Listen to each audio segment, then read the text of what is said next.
ओम गणानां त्वा गणपतिं महामगे गंधिं प्रतिवर्तनं गुरुवारं गंगवर्धनां ஏத்தராஜம் பிரம்மணாம் பிரம்மணசுதா மகாகணாதிபதகே நமஹ. நவராத்திரியில் திருவேங்கடமுடையான் கிருஷ்ணமாரியம்மன் சொல்லக்கூடிய ஆலயத்தில் பழைய வண்ணாரப்பேட்டை எம்சிஎம் கார்டன் முதல் தெருவில் இந்த திருவேங்கடமுடையான் ஆலயம் அமைந்திருக்கிறது. அந்த ஆலயத்தில் கிருஷ்ணர் எவ்வளோ சிறப்போ அதே போல் இந்த கிருஷ்ணமாரியம்மனும் மிக சிறப்பு. இந்த கிருஷ்ணவாராகியும் மிக சிறப்பானவர். ஆஷாட நவராத்திரி அப்படின்னு சொல்லக்கூடிய இந்த நவராத்திரியில் வராகிக்கு ஒவ்வொரு நாளும் ஒவ்வொரு விதமான அலங்காரம். இந்த கலியுகத்தை காப்பாற்ற வந்த தெய்வம் ஆதிவாராகி, சொப்னவாராகி, சோரசவாராகி, குருவாராகி, அஸ்வரூட வாராகி, இந்த மாதிரி எத்தனையோ வராகி உண்டு. நம்ம ஆலயத்தில் கிருஷ்ணவாராகி அப்படின்னு வச்சுருக்கோம். ஏன்னா இங்கே மூலவர் வந்து கிருஷ்ணர், அவரை மீறி எதுவுமே இங்கே பண்ண முடியாது. அதனால தான் இங்கே இருக்கிற கருமாரியம்மனு கூட கிருஷ்ணமாரியம்மன் பேர் வச்சுருக்கோம். அதனால் இந்த வராகிக்கும் கிருஷ்ணவாராகின்னு பேர் உண்டு.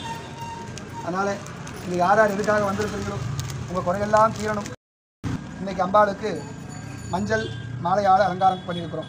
மஞ்சள்னாலே மங்களகரமான ஒரு பொருள்.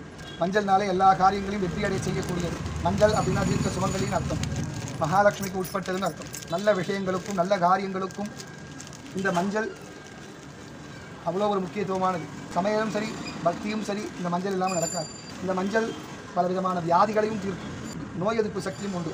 மனுஷனுக்கு வரக்கூடிய நோயை எதிர்க்கக்கூடிய சக்தி இந்த மஞ்சளுக்கு இருக்கும்பொழுது இந்த வராகி எதுக்காக இந்த மஞ்சள் மாலையை சூடிக்கிறா, எதுக்காக இந்த மஞ்சள் அரைச்சி அவள் பூசிக்கிறா, இந்த மஞ்சளுக்கும் இந்த வராகிக்கும் என்ன சம்பந்தம்ங்கிறதுல பெரிய விஷயம். இந்த மஞ்சள் வாங்கி கொடுத்த அத்தனை சுமங்கலிகளும் அவங்கவுங்க பிரார்த்தனைக்காக வாங்கி கொடுத்த அத்தனை அன்பர்களுக்கும் அவங்க என்ன காரியத்துக்காக வாங்கி கொடுத்தாங்களோ அந்த காரியங்கள்லாம் வெற்றி அடையணுங்கிறது பிரார்த்தனை. இந்த மஞ்சள் மாலை சாற்றுதல் எதற்காக அப்படின்னா அவங்கவுங்க கோரிக்கையை நிறைவேற்றுறதுக்காக, அவங்கவுங்களுக்கு என்னென்ன கஷ்டங்கள் இருக்கோ அந்த கஷ்டங்கள்லாம் நிவர்த்தி ஆகிறதுக்காக. உங்கள் மனசில் என்ன குறைகள் என்ன கஷ்டங்கள் இருந்தாலும் இந்த கிருஷ்ண வாராகி கிட்ட நீங்கள் பிரார்த்தனை பண்ணுங்கள்.